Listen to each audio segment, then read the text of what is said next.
बोकारो जिला बेरमो विधानसभा बेरमो प्रखंड अंतर्गत डिग्री कॉलेज के इस मैदान में झारखंड लोकतांत्रिक क्रांतिकारी मोर्चा के तत्वाधान में आयोजित एक दिवसीय जन आक्रोश जनसभा के कार्यक्रम में उपस्थित हमारे जेल कैंप पार्टी के वरिष्ठ पदाधिकारियों में से मोतीलाल महतो जी, मनोज यादव जी, अर्जुन रजवार जी, यूनियन के अध्यक्ष अजय कुमार महतो जी, भुवनेश्वर महतो जी, बप्पी मिश्रा जी, जगदीश महतो जी, जगदीश राय जी, उत्पल मंडल जी, विश्वजीत मंडल जी, राजू जी, हरिंदर रजक जी, महिला नेत्री में स्नेहा रानी जी, पूजा महतो जी, अनिता महतो जी, लाली पटेल जी और हमारे बोकारो जिला के अध्यक्ष महोदय, बेरमो प्रखंड के प्रखंड अध्यक्ष, गोमिया प्रखंड अध्यक्ष, जेरडी प्रखंड अध्यक्ष, नावाडी के प्रखंड अध्यक्ष, डुमरी के प्रखंड अध्यक्ष महोदय समेत तमाम पदाधिकारी, कार्यकारिणी सदस्यगण, उपस्थित विस्थापित नौजवानों, माताएं, बहनें, मीडिया, लोकतंत्र के चौथे स्तंभ, सम्मानित मीडिया बंधुओं, स्थानीय थाना के तमाम पुलिस के पदाधिकारी समेत सिपाही भाइयों बहनों और आज के इस कार्यक्रम में दूर दराज तथा आसपास के क्षेत्र से चल के आए हुए तमाम लोगों, सभी को मेरा झारखंडी जोहार, नमस्कार, आदाब। जैसा कि आप सभी जान रहे हैं कि आज का कार्यक्रम, आज का यह जनसभा डीवीसी प्रबंधन के खिलाफ एक जन आक्रोश जनसभा के रूप में आयोजित किया गया है। आज 25 वर्षों का हो चुका है हमारा झारखंड राज्य। झारखंड जिसका अर्थ होता है जंगल की भूमि, एक ऐसा झारखंड राज्य जिस राज्य को बनाने में हमारे पूर्वजों ने कभी ये नहीं सोचा कि हमारे बाद हमारे परिवार का क्या होगा। हमारे आंदोलनकारियों ने, हमारे क्रांतिकारियों ने कभी नहीं सोचा कि हमारे जाने के बाद, हमारे चले जाने के बाद हमारे बच्चों का क्या होगा, हमारे घर के लोगों का क्या होगा। उन्होंने हंसते हुए इस राज्य को बनाने में अपने प्राणों की आहुति दे दी। आज इस राज्य को बनाने में जिस प्रकार हमने शहादत दिया है, जिस प्रकार हमारे लोगों ने अपना लहू बहाया है, यानी इस राज्य को बनाने में हमने अपना जीवन दिया है, तो इस राज्य को गढ़ने के लिए हमने अपना जमीन दिया है, हमने जीवन दिया, हमने जान दिया, तब जाके झारखंड राज्य बना। लेकिन हमने जब जमीन दिया तब झारखंड गढ़ा गया है, तब झारखंड आगे बढ़ा है। आज झारखंड की पहचान होती है उद्योग के लिए, आज झारखंड की पहचान होती है कल कारखानों के लिए, आज झारखंड जाना जाता है कोयला के खदानों के लिए, आज झारखंड जाना जाता है इन तमाम कल कारखानों के लिए।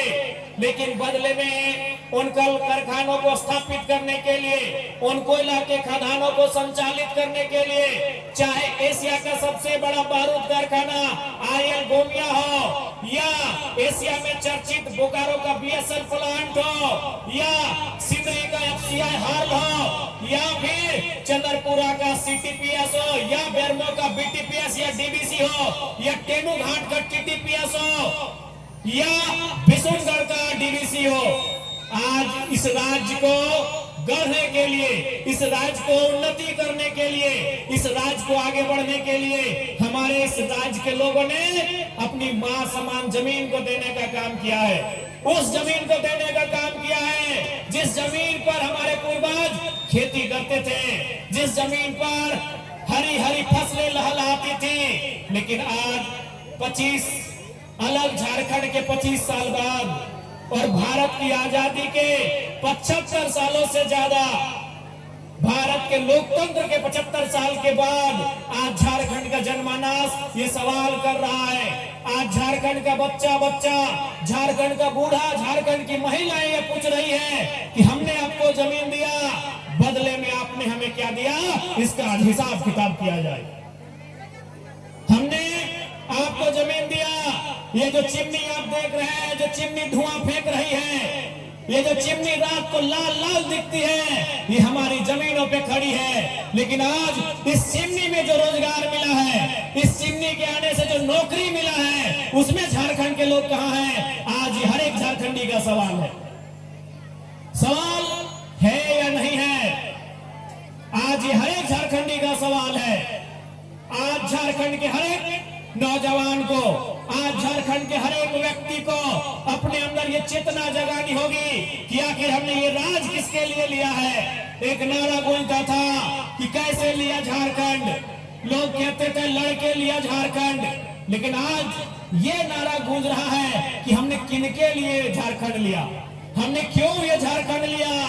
आज आप जान रहे हैं कि हमारी जमीनों पर अनगिनत फैक्ट्रियां हैं, आज हमारी जमीनों पर अनगिनत कोयले के खदान हैं, आज हमारी जमीनों पर डीवीसी की परियोजना है, लेकिन जब नौकरी की बात आती है उसमें झारखंड के लोग कहां हैं और कितने हैं, ये सवाल आज 25 साल के बाद किया जा रहा है। और आज इस सवाल के उत्तर आपको ढूंढना होगा। याद रखिएगा झारखंड के नौजवानों, यदि आज आप अपने हक की लड़ाई को बुलंद नहीं करते हैं, यदि आज अपनी आवाज को बुलंद नहीं करते हैं, तो हमें तो ऐसे भी इस दुनिया से जाना है, या तो भूख से मरिए, या तो दुख से मरिए, या सत्ता की चाबुक से मरिए, लेकिन मौत आने से पहले मैं आपसे ये कहना चाहूंगा कि हमें लड़ना चाहिए। मौत एक दिन सबको आएगी, यहाँ जीने के लिए कोई नहीं आया है, लेकिन मैं आपसे कहना चाहूंगा कि हमें एक बार लड़ना चाहिए। मौत तो हमारी रोज होती है, कभी रोड एक्सीडेंट में, कभी अभी तो सांप के काटने से प्रत्येक दिन 1-2 लोगों की मौत की सूचना मिल जाती है। मौत तो हमारी रोज होती है, कभी रोड एक्सीडेंट में, कभी दामोदर नदी में डूब जाने से, कभी बिजली के करंट को छू जाने से, कभी सांप के दंश से, तो कभी विदेशों में, कभी परदेशों में मौत तो हमारी रोज होती है। इसलिए मैं आपसे आग्रह करूंगा, आप डरने की जरूरत नहीं है, आपको इन कानूनों से, इन डीवीसी प्रबंधन के गुंडों से डरने की जरूरत नहीं है। मौत आपकी हमारी रोज हो रही है, आज हमें इनसे आंख से आंख मिलाकर सामना करने की जरूरत है, यह हिम्मत आपको करनी होगी। आज 5 प्रवासी मजदूर आप जान रहे हैं, आपको याद है ना, आज झारखंड के 5 प्रवासी मजदूर विदेश में आतंकवादी के कब्जे में है कि नहीं? अरे मौत तो आपकी रोज हो रही है। आप अखबार के पन्ने पलटिए तो कि किस दिन आप जिंदा हैं। आप कभी रोड एक्सीडेंट में मारे जा रहे हैं, कभी ट्रेन एक्सीडेंट में मारे जा रहे हैं, कभी बिजली के करंट से, तो कभी सांप के डसने से, तो कभी नदी में डूब जाने से, कभी तालाब में डूब जाने से आपकी मौत रोज हो रही है। लेकिन आज उस मौत को, उस डर को भुलाकर आज आपको अपनी आने वाली पीढ़ी के हक अधिकार के लिए लड़ने की आवश्यकता है। आज 5 प्रवासी मजदूर जो विदेश में क्यों गए थे? काम करने गए थे, काम करने गए थे ना, विदेश गए थे, काम करने गए थे, और क्या हुआ वहां? उनके साथ क्या हुआ? जिस प्रकार हमारे देश में भी आतंकवाद है, आप आतंकवाद का नाम सुनते हैं कि कश्मीर के पहलगाम में आतंकवादी घटना, पुलवामा में आतंकवादी घटना, उरी में, पठानकोट में आतंकवादी घटना, उसी प्रकार नाइजर में भी आतंकवादी हैं, और उन 5 प्रवासी मजदूर को वहां के आतंकवादियों ने कब्जे में ले लिया है। यानी मौत तो हमारी हर जगह हो रही है, लड़ना हमें हर जगह पड़ रहा है। तो सोच के देखिए वो क्यों गए थे विदेश? वो इसलिए गए थे कि एक नौकरी कर सके, जब आपके पास डीवीसी में नौकरी है, आपके पास बीटीपीएस में नौकरी है, आप विदेश जाकर आतंकवादियों के कब्जे में जा रहे हैं, तो आज आपको कहेंगे आप प्रबंधन से लड़िए, और प्रबंधन अगर बात ना माने तो एक ईंट से ईंट बजाने का जरूरत भी करिए। आज आपको लड़ने की आवश्यकता है। और मैं डीवीसी के प्रबंधन आपको स्पष्ट चेताना चाहूंगा, अगर डीवीसी का प्रबंधन मेरी बात सुन रहा है, अब झारखंड के लोग काउंटर करेंगे। आपने बहुत जुल्म सितम किया है, आपने हमारे लोगों को बहुत सताया है, अब झारखंड के लोग काउंटर करेंगे। और याद रखिए, अभी हाल ही में एशिया के 4 देशों में घटना घटी है, इंडोनेशिया में, श्रीलंका में, बांग्लादेश में और नेपाल में, जहां की जनता ने राष्ट्रपति और प्रधानमंत्री को खदेड़ दिया है। आप तो जीएम है, आप सीएमडी हैं, आप एडीजीएम हैं, आप एचआर हैं, आप ठेकेदार हैं। यदि जनता चाह लेना तो आपको खदेड़ के यहां से बाहर कर देगी। और जनता को ये चाहना होगा, झारखंड की जनता को ये चाहना होगा। आप अभी हाल के इतिहास को पढ़िए, इतिहास भी नहीं वर्तमान को पढ़िए। इंडोनेशिया में क्या हुआ, श्रीलंका में क्या हुआ, क्या हुआ श्रीलंका में, याद है आपको? जनता ने राष्ट्रपति के घर को घेर लिया, राष्ट्रपति को भागना पड़ा श्रीलंका से। बांग्लादेश में क्या हुआ, प्रधानमंत्री को भागना पड़ा बांग्लादेश से। नेपाल में क्या हुआ, प्रधानमंत्री को भागना पड़ा नेपाल से। तो ये तो सीएमडी, जीएम, एडीजीएम यही ना है। अगर जनता चाहेगी, ये भी बाप बाप करेंगे। जनता को चाहने की आवश्यकता है। बिल्कुल आपको समझ लेना चाहिए, उन 4 देशों की घटना से आपको समझ लेना चाहिए कि अगर कोई करप्टेड है, यदि कोई करप्शन का साथ देता है, उन्होंने प्रधानमंत्री को नहीं छोड़ा, राष्ट्रपति को नहीं छोड़ा, अरे मंत्री को नहीं छोड़ा, तो सीएम को, सीएमडी क्या है भाई, ये जीएम क्या है भाई, एचआर क्या है, ये प्रोजेक्ट ऑफिसर क्या है? ये वो गाजर और मूली के बराबर है, गाजर और मूली के बराबर है। बस जनता को जरूरत करना होगा। अरे किस चीज का डर है, किस चीज का डर है कि आपको जेल में भर दिया जाएगा? अरे नाइजर में आतंकवादियों के कब्जे में जो लोग हैं, उनसे अच्छा झारखंड का जेल है या नहीं है? क्या डर है झारखंड के विस्थापितों? किस बात का डर है कि आप आंदोलन करेंगे तो आपको जेल में भर दिया जाएगा? अरे नाइजर में 5 लोग आतंकवादी के कब्जे में हैं, उनसे पूछिए, उनके परिवार के लोगों से पूछिए। अरे टेलीफोन में बात नहीं हो पाता है। अगर आप जेल चले भी गए तो आपकी बीवी, आपके बच्चे 15 दिन में जाकर आपका भेंट मुलाकात कर सकते हैं। जेल जाने का डर है, केस होने का डर है, किस बात का डर है? जेल जाने का डर है, केस मुकदमा होने का डर है। अरे विदेशों में जो हमारे साथ हो रहा है, गुजरात, महाराष्ट्र में जो हमारे साथ हो रहा है, टावर लाइन में जो हमारे साथ हो रहा है, उससे अच्छा जेल है। जेल में 3 टाइम खाना मिलेगा। यदि आंदोलन करते करते, यदि हक की लड़ाई लड़ते लड़ते जेल भी हुआ तो मेडिकल की सुविधा मिलेगी। बिल्कुल, अगर जेल में कैदी को कुछ होता है तो सीधे जिला के पुलिस कप्तान पे दाग लगता है, उस जेलर पे दाग लगता है। कोई अपनी नौकरी संकट में नहीं डालेगा। 3 टाइम टाइमली खाना मिलेगा, भले खिचड़ी मिलेगा, 3 टाइम खाना मिलेगा। एक जरा अगर आप बोल दी हमको खांसी हुआ है तो डॉक्टर की टीम आके जांच करेगी कि नहीं? तो नाइजर में जो भाई लोग हैं, उनके परिवार से जाके पूछिए, टेलीफोन में भी बात नहीं होता। उससे अच्छा है झारखंड में लड़िए, आंदोलन करिए, चक्का जाम करिए, और जरूरत पड़े तो वही गांधी का लाठी लेकर 2-4 पदाधिकारियों कपार में दे मारिए। लाठी मारने से भी ज्यादा बड़ा केस नहीं होता है। वहां विदेश जाने से अच्छा है अपने राज्य में अब लड़ना सीखो। जमीन तुम्हारी, खेत तुम्हारा, गांव तुम्हारे, और बिलाती बाबू लोग आंख दिखा के शोषण और शासन करेगा, ये बर्दाश्त के बाहर है। आज अभी हमारे बड़े उपाध्यक्ष जी ने चर्चा किया, लालचंद महतो, आज 10 दिन हो गया उनका डेड बॉडी का। दुबई में उनका डेथ हुआ है। कहां? दुबई में। आज 10वां दिन हो गया।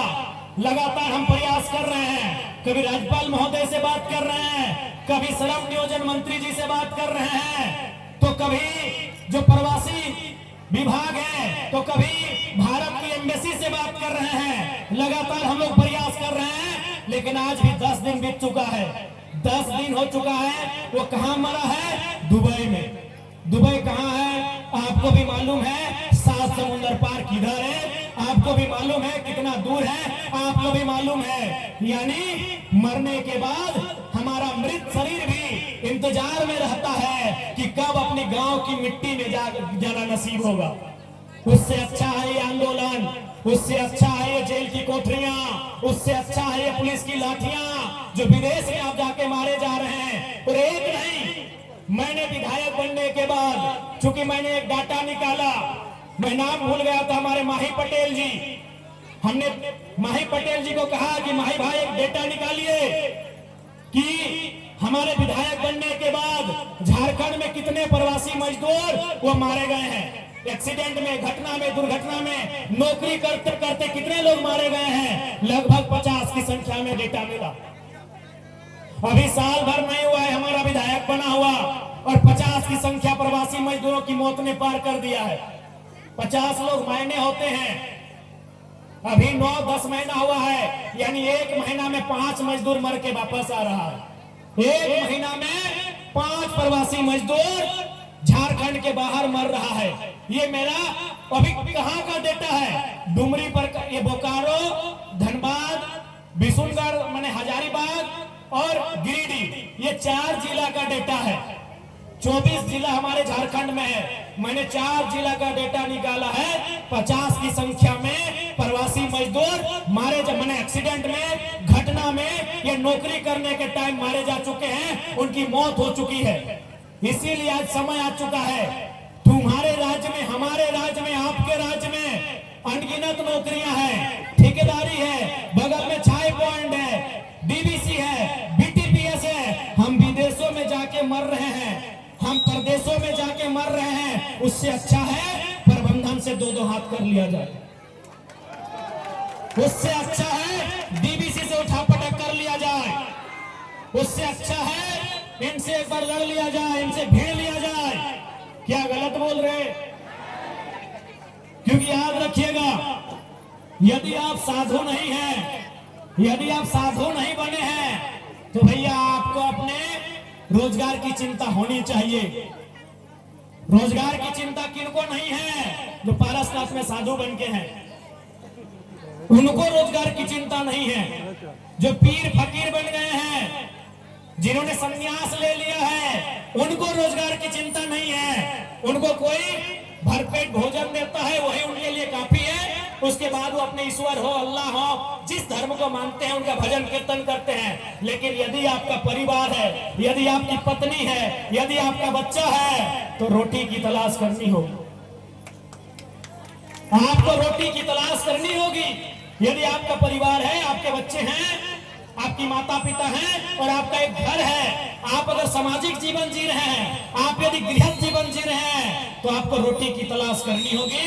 क्योंकि आप पेट को नहीं समझा सकते हैं, ये पेट की आग को बुझा नहीं सकते हैं। तो इसलिए मैंने कहा कि आज झारखंड को जरूरत है उलगुलान की, झारखंड को जरूरत है अपने हक अधिकार को लड़ाई लड़के लेने की। चाहे वो सामने वाला डीबीसी प्रबंधन हो या सीटीपीएस हो या बीटीपीएस हो, अगर हमारे हक अधिकार के बीच आएगा, यदि वो टकराएगा, तो इस बार उसे चूर चूर होना पड़ेगा। ये संकल्प हमें लेना होगा, ये संकल्प लेना होगा हमारी माओ बहनों, हमारी नारी शक्ति। ये संकल्प आपको भी लेना होगा। चूंकि आप भी जानते हैं, जब इन जमीनों पर, ये जो जमीन आप देख रहे हैं, जो शायद गोविंदपुर के गांव का है, जब वो जमीन था, वहां धान की फसल उगाई जाती थी, वहां साग सब्जी उगाए जाते थे, वहां खेती किया जाता था। उस समय महिला और पुरुष दोनों बराबर थे कि नहीं? अगर मर्द समाज, यदि पुरुष समाज हाल चलाने का काम करता था तो महिला समाज रोपने का काम करती थी। यानी जब हमारे खेत थे, ये बात विशेषकर अपनी माओ बहनों से कहेंगे कि जब हमारे पास खेत थे, सम्मान बराबरी का था, महिलाओं को भी बराबरी का अधिकार था हमारे खेत में। लेकिन जब से फैक्ट्री बना है, नौकरी केवल मर्द लोग कर रहे हैं। इसलिए मैं प्रबंधन को यह भी कहूंगा कि आप व्यवस्था बनाइए कि महिलाओं को भी उनकी योग्यता, उनकी दक्षता और सुरक्षा और सुविधा के अनुसार नौकरी देने का काम करना होगा। क्योंकि विस्थापित केवल मर्द नहीं हुए हैं, विस्थापित महिलाएं भी हुई हैं। और सबसे ज्यादा अगर विस्थापन का दर्द किसी ने झेला है तो महिलाओं ने झेला है। क्योंकि उस समय साग सब्जी होता था तो मार्केट बेचने जाती थी तो 2-4 रुपया बचा के रखती थी। दादी लोग, नानी लोग हटिया जाती थी, साग सब्जी बेचने जाती थी, मकई बेचने जाती थी, भिंडी करेला झींगा बेचने जाती थी, बिलाती बैगन बेचने जाती थी, तो 2-4 पैसा खुद अपना बचा के रखती थी कि नहीं?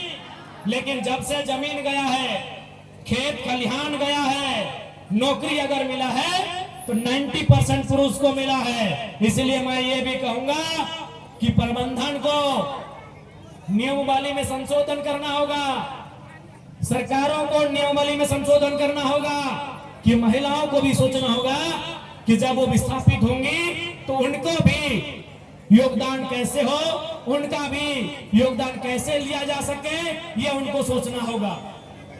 इसलिए माताओं बहनों, आपको भी कहेंगे ये आंदोलन नए तरीका का है, ये आंदोलन नए